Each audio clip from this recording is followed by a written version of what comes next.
Hanukkah, a festa da dedicação, comemora a grande vitória do povo judeu sobre o rei Antíoco Epifano, o tirano pagão que tentou destruir o judaísmo em 165 a.C. Também assinala a rededicação do templo feita pelos judeus, porque naqueles tempos ele havia sido maculado pelos helênicos. Esse feriado é significativo tanto para judeus como cristãos, já que as raízes de ambas as religiões foram preservadas pela libertação de Deus. Realmente, Jesus foi ao templo em Jerusalém para comemorar esse evento, conhecido então como Festa da Dedicação. Mais tarde passou a ser chamado de Festa das Luzes, para celebrar a liberdade religiosa e para lembrar o milagre da queima de lâmpadas de azeite no templo. Hoje, em sinagogas do mundo todo, Zacarias capítulo 4, versículo 6 ainda é lido nesse feriado, para recordar que não foi pela força ou pelo poder, mas pelo Espírito de Deus que seu povo foi libertado. Logo depois, muito cedo ainda, Alexandre o Grande morre. E o império se divide em 4 partes. A parte da Síria ficou com Antíoco. Antíoco, que é rei dessa dinastia na Síria, que abrange aquelas cidades ali, inclusive Jerusalém. O povo judeu estava organizado, convivendo com ele mesmo, convivendo muito bem, diga-se de passagem.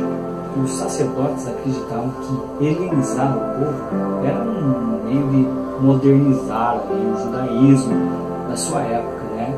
Eles tinham que estar modernizados, consoante com a sua época. Até que Antíoco, ao contrário do que vinha sendo feito, inclusive por Alexandre o Grande e por Dario, por Ciro, que era permitir o culto e a religião, ele quer impor a sua religião ao povo judeu.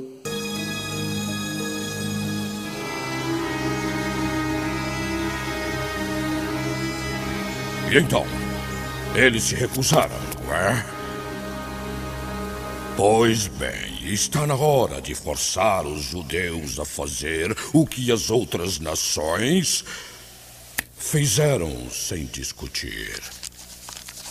Eu, rei Antíoco, decreto que, deste dia em diante, todo judeu que não aceitar os deuses gregos deverá morrer. Por aqui, soldados! Peguem todas as casas! Quando eles chegam, colocam uma estátua de Zeus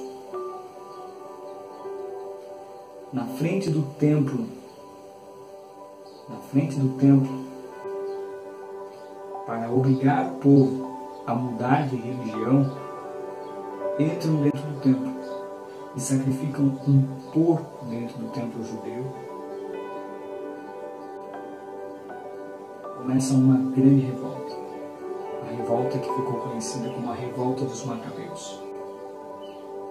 O povo judeu se organizou, enfrentou todos os soldados daquela região e dominou toda aquela região, recuperando o templo de volta para eles. Por alguns anos, eles vão ficar independentes, vão ser um território dentro dos gregos, mas independente, com as suas próprias leis ali dentro do seu território.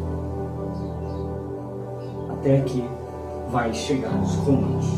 Com a chegada dos romanos, acaba-se o Império Grego e os romanos vão fixar aquilo que eles vão chamar de paz romana. Então, Império Romano para nós.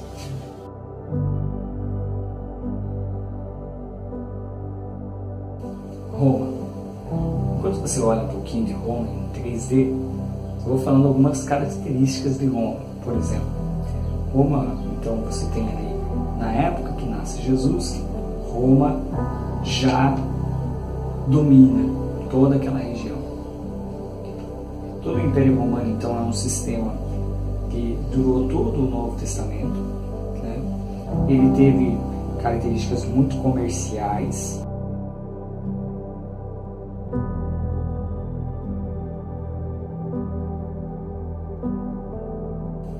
a área comercial era muito forte, chegou a ser mais forte do que a área da agricultura, para você ter ideia, que as pessoas começaram a migrar, teve um êxodo rural para a vida urbana, para vir para a cidade, porque a vida na cidade era muito forte, a área comercial. Então esse êxodo fez com que tivesse uma grande crise comercial, política, porque você tem uma dimensão enorme de pessoas que moravam todas praticamente no rural e começaram a vir todas para a cidade.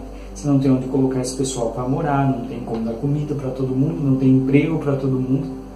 O que você tem que fazer? Muitos desses vão virar escravos, muitas dessas pessoas vão virar escravos porque não tem mais o que fazer na vida rural. Só que acontece um fenômeno. Para distrair as pessoas do problema verdadeiro, que era o êxodo rural, o que eles fizeram?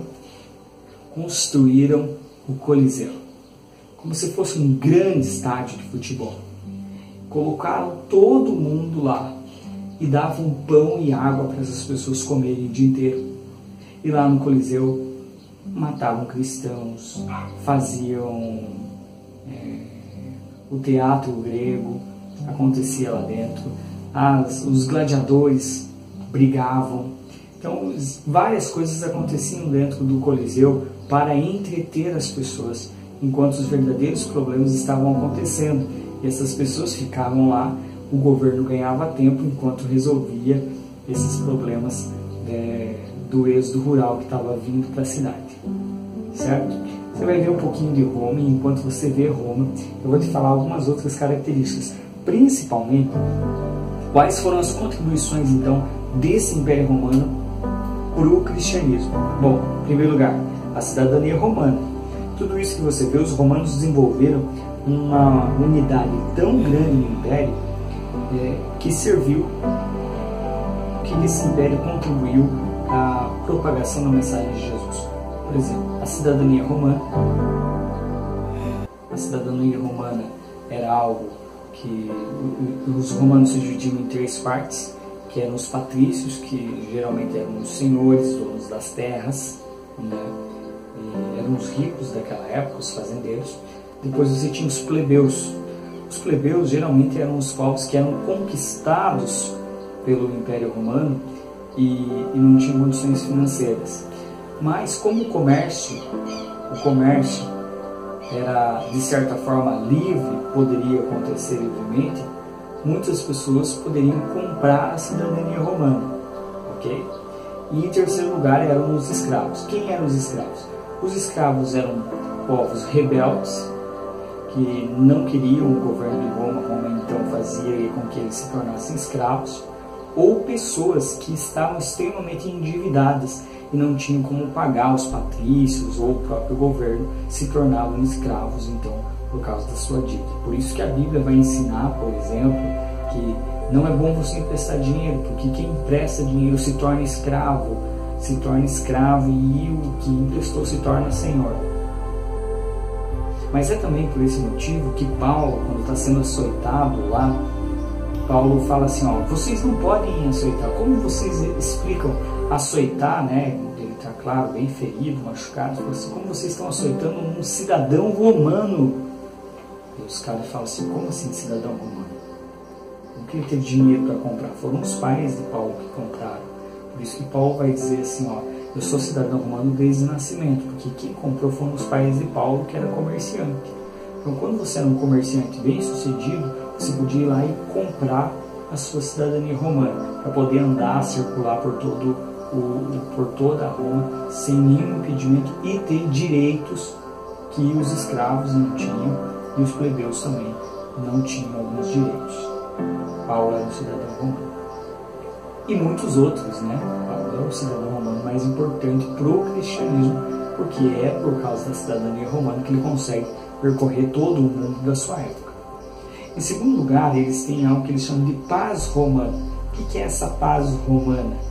Além dessa cidadania que dava o direito de circular, o exército romano garantia segurança na Ásia, na África, na Europa, o que tornavam as viagens mais seguras. Lembro daquela estrada construída até pelos próprios persas, Então isso foi se modernizando, melhorando cada vez mais, e essas ruas que eram perigosas, que muitas vezes só os soldados andavam, agora no Império Romano todas as pessoas podem andar, principalmente para fazer comércio. Então eles podem andar e os soldados garantiam a segurança das pessoas, né? E por isso é chamado de paz romana, entre aspas. Por quê? Paz com Z. Porque o interesse de manter a segurança era para que o Império ficasse cada vez mais rico. E as duas últimas, primeiro, a tolerância religiosa, a questão dos exércitos serem formados por pessoas daquela região. O plebeu, por exemplo, poderia se tornar um dia soldado. As pessoas que foram conquistadas pelo Império Romano poderiam virar soldados romanos. Se quisessem, receberiam o treinamento, tudo, poderiam vir a ser soldados romanos. O que foi muito bom para o cristianismo, porque muitos soldados, muitos cristãos se tornavam soldados romanos, ganhavam mais direitos e podiam propagar o evangelho por causa dessa liberdade religiosa. E esse último, liberdade religiosa, era algo realmente que existia no Império. Mas por que então os cristãos foram perseguidos no Império Romano num período? Teve um período de perseguição no Império Romano aos cristãos porque Roma queria que as pessoas aceitassem todas as divindades. Inclusive César era um deus para os romanos. Então eles obrigavam as pessoas a aceitar todos os deuses. E os cristãos e os judeus não aceitavam, porque eles acreditavam sim um único Deus, e que os outros deuses eram mentiras, não existiam, e eles não poderiam adorar algo que não existe. O que fez com que todo o império quisesse a destruição dos cristãos. Só que cristão é que nem gema de ovo, né? Quando mais os caras tentam bater, mais eles crescem e eles vão chegar, inclusive, ao poder em Roma. É isso. Acho que esse período todo que a gente falou até aqui cobre toda a parte do período interbíblico e o período de Jesus, que já está aí Roma dominando. Então, essa é a história dos 400 anos antes de Jesus. E aí chega em Jesus, o Império Romano está dominando, e aí você começa o Novo Testamento, Roma ainda impera, mesmo Jesus, tudo que acontece no primeiro século ali com a igreja, Roma ainda é o principal império que está dominando, ok?